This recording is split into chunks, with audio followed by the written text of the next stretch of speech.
జగన్ పొదిలిటూరులో సైకోలు దాడి చేశారు అంటూ తెలుగుదేశం పార్టీ అసలు దాడి చేసిందే వైసీపీ మీద ఓ 40 మందిని పట్టుకొచ్చి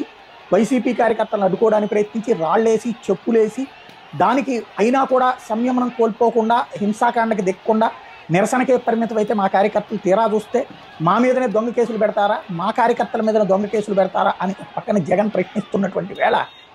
వైఎస్ఆర్ కాంగ్రెస్ పార్టీ అక్కడ ఉన్నటువంటి మీడియా కావచ్చు, సోషల్ మీడియా కావచ్చు, వాళ్ళందరూ అక్కడ తీసిన విజువల్స్ని అందులో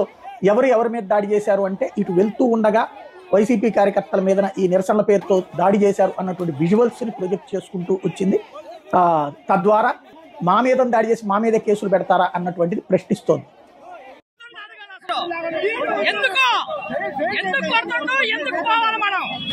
రైతుల కోసం వచ్చింది జగన్ అన్న, రైతుల కోసం ఉన్నాడు.